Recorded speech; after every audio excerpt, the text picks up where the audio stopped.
Take it away. Well, hello everybody. My name is Sil. Today we're gonna do an olive oil tasting. I'm gonna try to teach you how to distinguish a good versus a bad olive oil, and more specifically, how to taste whether an olive oil is healthy.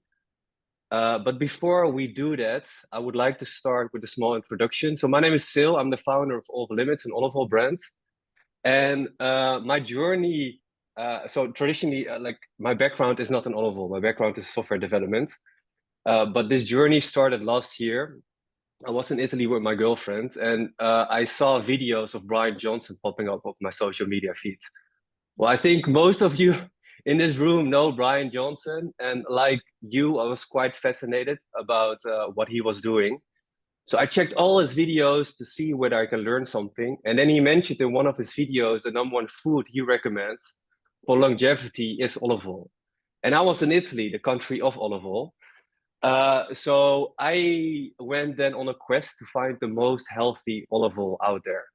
And that's actually how the product was born that you're gonna taste today, the green machine. We got different products right now, just so you know, different olive oils. And this one is the olive oil that is high in antioxidants, which is called the green machine. So once again, I'm trying to educate you today about how to taste a healthy olive oil. And what does that mean, a healthy olive oil?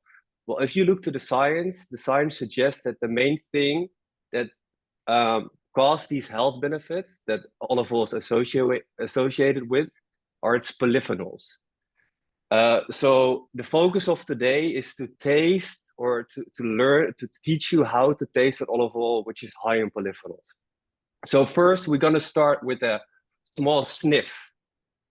So I hope you still have the olive oil. I hope you have not drank it. You did not drink it yet. We start with a small sniff. So there are three main characteristics of good quality olive oil, which is fruitiness, bitterness, and spiciness. The fruitiness is the one that you can, the bitterness and the spicy one is only a characteristic that you can taste, but the fruitiness is also something that you can smell. And the fruitiness can fall into two different baskets. So one is more like a ripe kind of smell, and one is a bit more unripe kind of smell. So ripe is often a bit more sweet, whereas unripe is often a bit more grassy and herbaceous. Well, I think you only have you don't really have something to compare with right now. But if I'm correct, if I'm smelling the same olive oil as you, if I have the same kind of nose, you smell an olive oil which is a bit more grassy and herbaceous. And this brings me to the first tip on how to see whether an olive oil is high in polyphenols. So if you want to find an olive oil which is high in polyphenols, I recommend you always to find an olive oil which is harvested early in the season. In other words, an early harvest. So harvesting season of olive oil is somewhere between October and January. The longer you wait with harvesting, the more juicier the olives become, the more black they become, but also the lower the amount of polyphenols. The earlier you harvest them, the greener still the olive is, the lower the yield, therefore it's also a bit more expensive, but the more polyphenols it has. So now we're going to continue with the tasting. So in order to taste, I advise you to take a sip. You can take it all. A small warning, this olive oil can make you cough because it's quite strong. So take a small sip and then slurp it a little bit, similar to how you would taste like wine. So try to add some air while you take the olive oil in. So cheers. Take a small sip, I would say. And if you well, probably what you taste is olive oil which is quite bitter and quite pungent, and that is again caused due to polyphenols. So polyphenols cause a very create this bitter and pungent notes on the olive oil. So if you wanna search for olive oil high in polyphenols, those are two main characteristics to look out for.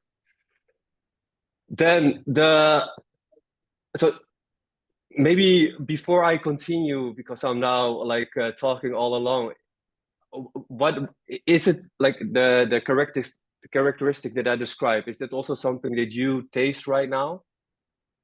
That it's a bit more spicy and a bit more bitter? Yes. Are we all still on the same page? Just checking. Yes. Yes. Yeah. Okay.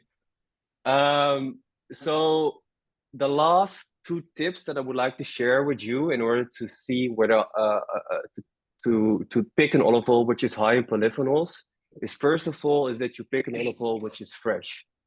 So the amount of polyphenols, they reduce over time. So this olive oil was tested in a lab around with having around 950 milligram per kilograms polyphenols, but this amount reduces over time. And to put things in comparison, the average of a supermarket olive oil is around 180 milligrams per kilograms. What often happens in the olive oil industry, in order to reduce down cost, is that they mix old oils with fresh oils. And therefore, if you look to the label and you don't see the harvest year or season on it, which is often not the case, it means that they've blended old olive oils with new olive oils. And if you really, are in search for olive oil which is high in these polyphenols, I always recommend you to get olive oil that is fresh from the latest harvest. So right now, as we speak, harvesting season is or has already started, is currently busy. So I always if you want to buy olive oil tomorrow, I always recommend you to buy something of the harvesting season 2024, 2025. Last tip, when it comes to buying olive oil which is high in polyphenols, is choose an olive variety which is high in polyphenols. There are a lot of different varieties. Right now, you taste the olive variety which is the Quarantina, which you can mainly find in the south of Italy. But there are so many olive varieties which are quite low in polyphenols and therefore, less healthy. So yeah, this was the tasting. I know it was very short, very brief. I was instructed to make it between 5 and 10 minutes. So if you have any other additional questions, please let me know. Thank you.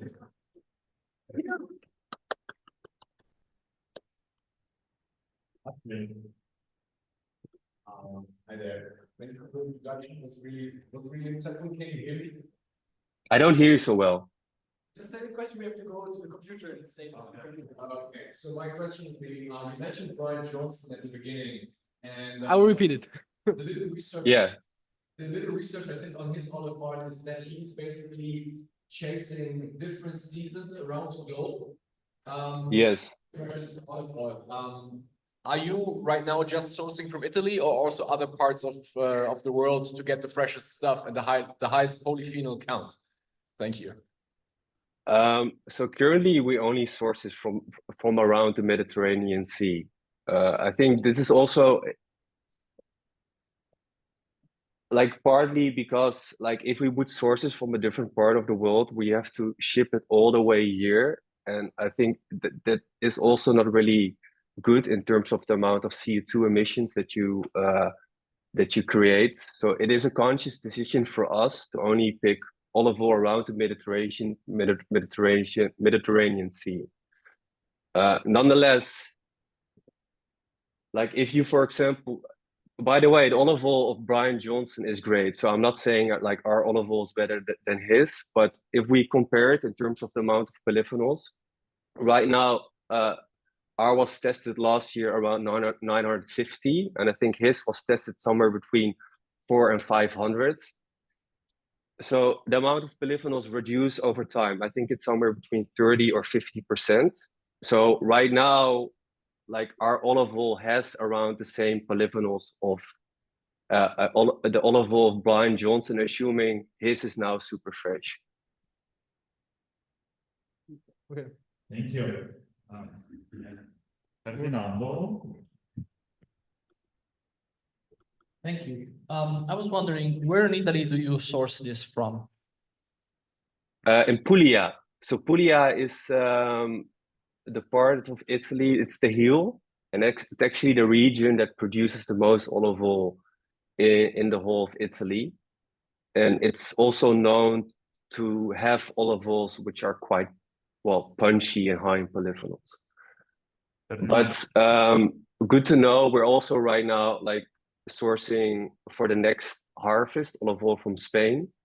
But the focus, so right now we got one olive oil, which is where the focus is really on the polyphenols part. And we got right now another olive oil, which is a bit more focused on like the taste. And soon we're gonna add one. So we will have eventually 3 olive oils, 2 more for cooking, for your salads, and 1 really more for the health benefits. And the 2 for cooking are from Spain, and for the health benefits are from Italy. Ferdinando, as an Italian, do you approve? I do. Yes. Okay, Jasmine. Yes, please. The Spanish people and the Italian people, what do you think? I like it. Yes, they like it. Last question. Last question, and then we have networking. Hi, okay, so given that there is these kind of limited harvest windows for when it's considered fresh, what can actually be done, you know, on the rest of the year when it's not fresh, to preserve this nutrient content, like is making capsules advisors or any preservation method that can retain a higher level of the polyphenols? Did you understand? Yeah, so yeah, no, I heard it. So what we try to do with our olive oil, which is high in antioxidants, is to keep it as long as possible at our farm. So the farm that we work with have these big stainless steel containers, and they put nitrogen in it, and the nitrogen makes sure that there's no oxygen in it, and oxygen is actually one of the enemies of olive oil. So that's one thing that we do, and at the same time, the 2 other enemies besides oxygen is heat and it's light. So try to store it somewhere in a dark place where it's not too warm. Would be beneficial to preserve the quality of the olive oil. What you can even do is store it in the freezer, which is good to preserve the quality. Okay, thank you very much. We have some olive oil still left out there. And let's start. Yeah, maybe one more thing to add is that like we now tasted one olive oil, and there's another olive oil I think also somewhere at the bar. Yeah. And that one is lower in polyphenols. It has around like 400 milligrams per kilograms polyphenols. So if you wanna, you know, compare it to one that has around that amount, I suggest you to do that. It's the one with the yellow. Like you can just pour in your shot glass and compare. Yes. Okay, round of applause. All right, everybody. Thank you so much. Enjoy your stay there. I hope you're gonna learn a lot. Bye-bye. Take care.